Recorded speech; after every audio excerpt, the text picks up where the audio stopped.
Welcome to this explainer. Today, we're going to take a deep, intellectually serious dive into an absolutely fascinating text called The Dimensional Snap. It's a manifesto that really pushes the boundaries, exploring consciousness, resonance, and honestly, the very nature of reality itself. We're going to treat this as a genuine philosophical investigation, looking at the very real possibility that our collective awareness might actually be undergoing a massive, hidden evolution right now. Okay, so let's start right here with this incredibly powerful premise. The world is not as it appears. Right out of the gate, the text totally challenges our baseline assumptions about existence. It pulls us into this deep existential inquiry, basically asking us to temporarily suspend everything we think we know. I mean, think about it. If the physical world we see every day isn't the complete picture, what exactly are we missing? Let's move into part 1, the trap of modern reality and systems of repetition. To understand what we're missing, we really have to look at what the text calls systems of repetition. Just take a second and consider the things that consume our daily attention, right? Survival, distraction, entertainment, debt. The manifesto makes this compelling argument that society rapidly cycles the poor through these endless survival loops and the affluent through perpetual stimulation loops. So between the fear, the ambition, and honestly just the sheer exhaustion of it all, our focus is entirely consumed. It systematically prevents any real, deep contemplation. This brings us to part 2, the architecture of awareness and consciousness suppression. So the crucial point here is that these repetitive systems aren't just about economic or social control. As the manifesto points out, most people literally never stop long enough to ask what reality actually is. These systems represent the actual, literal architecture of how human consciousness gets suppressed. We're conditioned from birth to just wait for institutional authority to tell us what's real, and we're trained to quickly dismiss any truths that fall outside of our ordinary, socially reinforced perception. It's like we're wearing blinders without even realizing it. Yet, despite society heavily rewarding conformity, the truth still finds a way, doesn't it? Fragments of a much deeper reality are continuously leaking through these cultural filters. We're seeing it in quantum theory, which is opening up massive new philosophical doors.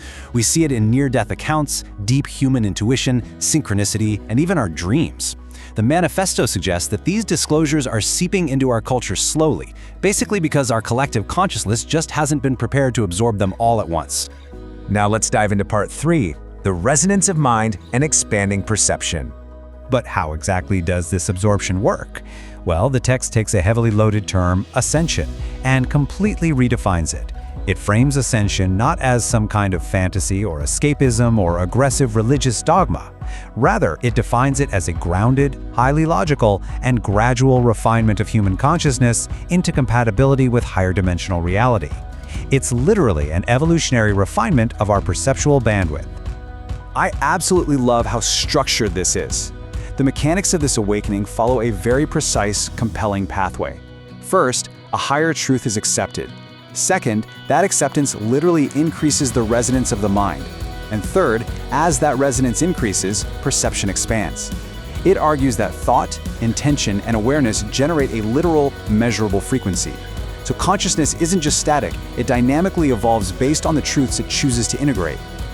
Let's zoom out a bit for part 4, beyond the visible spectrum and breaking the materialist filter. Looking at the macro level, the manifesto argues that our current day-to-day existence is actually just an extremely dense, compressed dimensional layer. We're facing a pretty stark philosophical clash here. On one side, you have society's dominant, rigid worldview, the materialist filter, which insists reality is fixed, closed, and entirely material. But on the other side, you have dimensional reality, arguing that existence is expansive, containing structures far, far beyond our visible spectrum. Today, we're essentially rediscovering what ancient civilizations already sensed, that our modern materialism is just an incredibly narrow bandwidth of existence. Now, the ongoing suppression of truth by these modern systems doesn't actually eliminate the truth. Instead, it creates this intense cumulative tension. The text puts it like this: the more consciousness is compressed, the greater the eventual release when awareness expands. Every single suppressed truth, every ignored intuition, it all builds pressure right beneath the surface of our collective perception.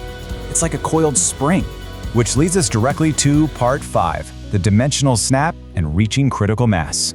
So what exactly happens when this built-up resonant pressure finally hits a critical mass threshold?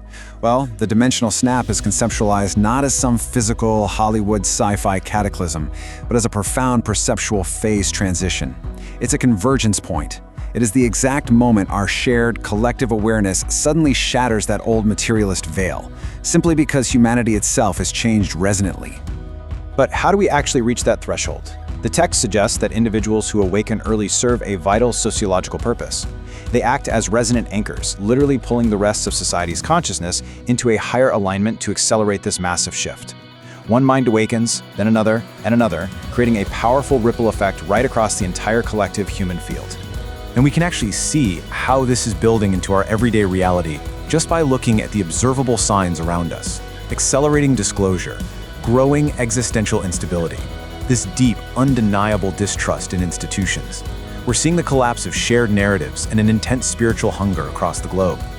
According to this framework, these aren't just your standard political or social crises. They are the very visible symptoms of a collective consciousness violently expanding out of its old, compressed parameters. Let's wrap things up with Part 6, Preparing for the Unknown, and the expansion underway. As we look at what all of this means for humanity, the text is crystal clear. This framework is absolutely not about fear or panic. It's about acknowledging that the expansion is already underway. And honestly, perhaps the most profound point of the entire manifesto is this: the veil does not merely open externally. Humanity becomes capable of perceiving what was already there. Let that sink in. The veil is perceptual, not spatial. These higher dimensional realities have always surrounded us, we just didn't have the resonant bandwidth to see them yet. This manifesto demands a profound level of intellectual humility. It reminds us, the greatest mistake is to assume that current perception defines ultimate reality. It's a stark, necessary warning to never blindly trust our currently conditioned, narrow bandwidth of existence. Humanity is still emerging, everyone. We are not at the end of our evolutionary journey. We are standing right at the edge of a massive realization. To wrap up this explainer, I want to leave you with a final, provocative thought experiment to really contemplate long after we finish here. If the rigid boundaries of your world are merely an illusion, if consciousness is a resonance actively shaping the reality around you, what are you prepared to see? Thank you so much for exploring this fascinating framework with me today. Stay curious.